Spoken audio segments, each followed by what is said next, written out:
नमस्कार लाडक्या बहिणींनो, इतके दिवस झालं आपण वाट बघत होतो ऑगस्टच्या हप्त्याची.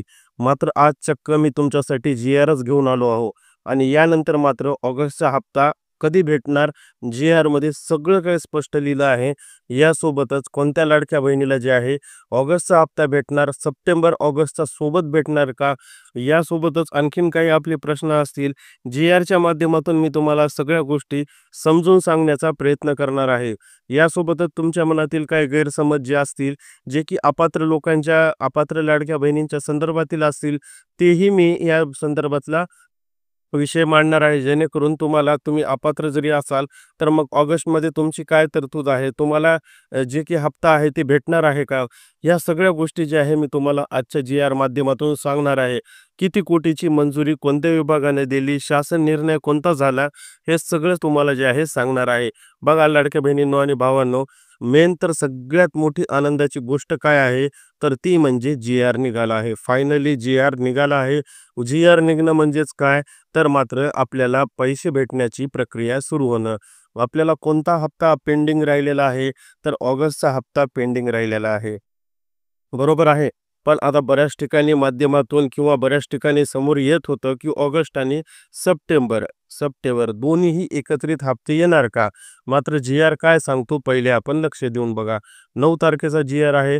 लाडक्या बहिणींनो बघा, 9 सप्टेंबर 2025चा जी-आर आहे. शासन निर्णय आहे. वित्त विभाग क्रमांक, यानंतर महिला व बालविकास विभागाची जी आहे नसती क्रमांक, जे काही असेल ते त्यांनी दिला आहे.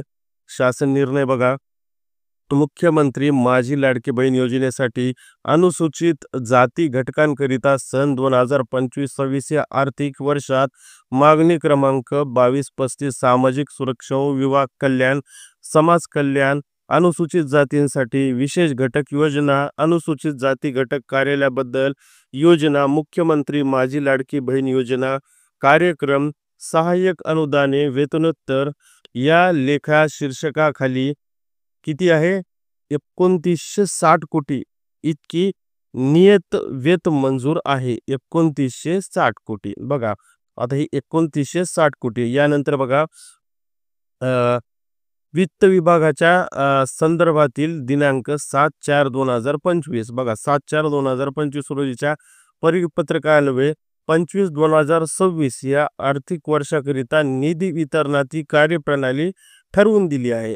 म्हणजेच काय, तर 25-26 ची निधी जी आहे कोणत्या विभागाने किती द्यायची, महिला व बालविकास विभागातून किती द्यायची, सामाजिक न्याय विभागातून किती जाणार, हे सगळं जे आहे ठरलेलं आहे.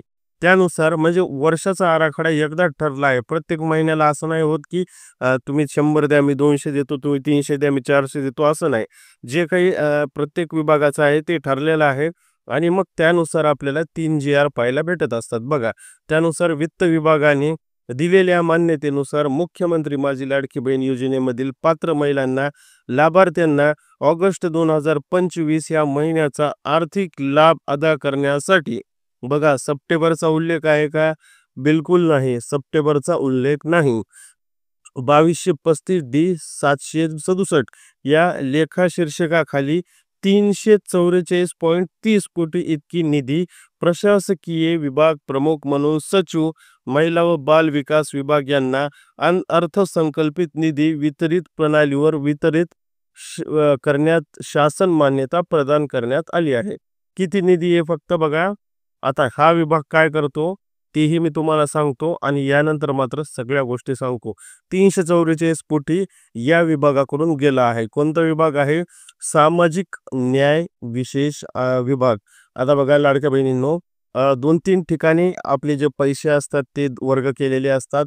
आपल्या लाडक्या बहिणीला ज्यावेळेस पैसे भेटतात त्या अगोदर महिला व बालविकास विभागातून एक जी-आर निघतो. सामाजिक न्याय विशेष सहाय्यक विभागातून एक जी-आर निघतो. म्हणजेच काय असतं माहिती का? सामाजिक न्याय विशेष विभाग काय करतं, तर मात्र ज्या काही आपल्या कास्टमधल्या बहिणी असतात त्यांच्यासाठीचे जे पैसे असतं ते या विभागातून वर्ग केले जातात. बरोबर आहे. आणि बाकीचे जे पैसे असतात ते महिला व बालविकास विभागातून वर्ग केले जातात.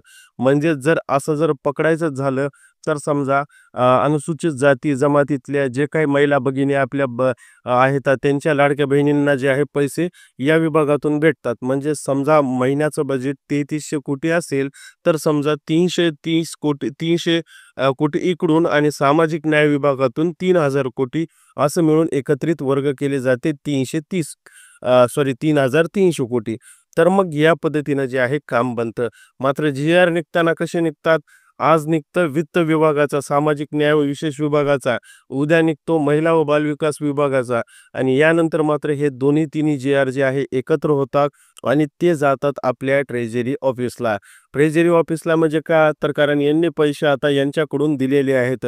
सामाजिक न्याय विभागाकडून जे आहेत त्यांची निधी त्यांनी अदा केली आहे. आता 9 तारखेची ही गोष्ट आहे. 10 तारखेला महिला व बालविकास विभागाचा जी-आर संध्याकाळपर्यंत म्हणजेच आज संध्याकाळपर्यंत पडल आणि यानंतर मात्र पुढचा जी-आर जो आहे तो येईल आणि त्यासोबतच आपल्याला 3 दिवसाचा हा परिक्रमा झाल्यानंतर 4थ्या दिवशी ट्रेझरी ऑफिसला हा पैसा जाऊन सगळीकडे जे आहे लाडक्या बहिणीला पैसे पडायला सुरुवात होते. म्हणजेच आपल्याला किती तारीख आहे आज? आज माझ्या माहितीप्रमाणे 10 तारीख आहे ना? 11, 12 तारीख शेवटची असेल किंवा ठीक आहे 12 तारीख. म्हणजेच काय तर 13, 14 आणि 15 तारखेपर्यंत वाटप पडेल. बरोबर आहे. आता एक गोष्ट, एकच जी-आर निघाला आहे 9 सप्टेंबरला. आता 2 महिन्याचे पैसे भेटणार का? तर यामध्ये शासन निर्णयामध्ये स्पेशल उल्लेख काय केलेला आहे? ऑगस्ट महिन्याचा.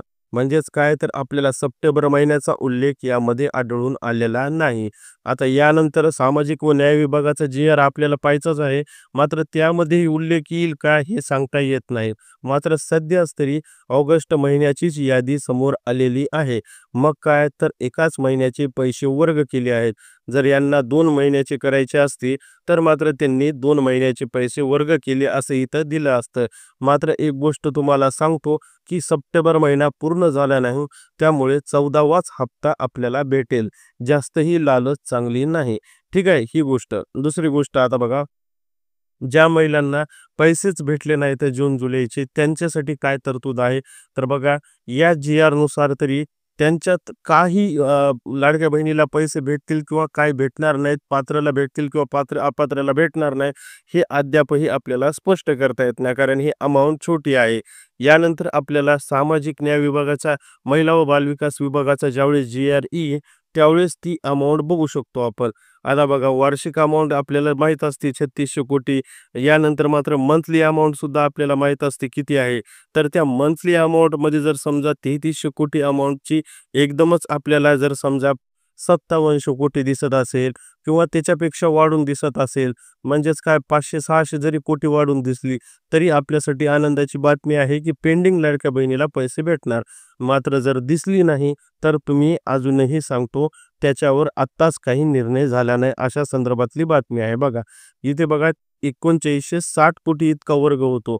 यापैकी तर 300 कोटी जर हेच देत आहेत ना, 300 कोटी जर इथून आले तर मग तिकडून किती येणार? 3600 कोटी येणार. किंवा बघा, 300 कोटी जर इथून आले तर तिकडून उरलेले कोटीमध्ये जर समजा आपल्याला लक्षात आलं की 500 किंवा 500च्या जास्त कोटी जर वाढून आले, समजा 4000 कोटीच्या वर जर आकडा गेला, तर आपल्याला एक गोष्ट लक्षात येईल की काही लाडक्या बहिणीला पात्र ज्या झाल्यात त्यांना अमाऊंट इकडे वळवण्यात आली आहे. मात्र शासन अद्यापही या गोष्टीला कोणतीही मान्यता दिली नाही.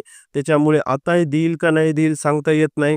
कारण पैसा तर भेटणार आहे, पण एकदम सरसकट चेकिंग झाल्यावर सगळ्यांना देईल का? मात्र ज्यांची चेकिंग झाली, ज्यांना पात्र केलं त्यांनाच देईल. बघा, ह्या गोष्टी ज्या आहेत उद्याच्या जी-आरमध्ये म्हणजेच आज संध्याकाळी जो जी-आर येईल त्याच्या संदर्भात कळून जातील. मी तुम्हाला ती स्पष्टता देईल. मात्र सध्याच काय तर आनंदाची गोष्ट आहे. हां, आनंदाची नक्कीच गोष्ट आहे की एकच जी-आर जरी आला असेल तरी आता 3 ते 4 दिवसामध्ये वाटप वितरण चालू होणार आहे. बघा, कारण कसं असतं, एकापाठोपाठ एक 3 जी-आर निघतात आणि 4थ्या दिवशी वाटप सुरू होतं. तर जी-आर निघालेला आहे लाडक्या बहिणींनो, आणि आता दुसऱ्या जी-आरमध्ये मी तुम्हाला स्पष्टता देईल की काय होऊ शकतं आणि काय नाही, आणि पेंडिंग ज्या लाडक्या बहिणी आल्या आहेत की त्यांना या महिन्यात न्याय भेटतो का अजून एखादी महिना वाट बघावं लागते. तुम्हाला व्हिडिओ आवडला असेल तर नक्की लाईक करा, चॅनलला सबस्क्राईब करायला विसरू नका. भेटूया पुढील नवीन अपडेटमध्ये.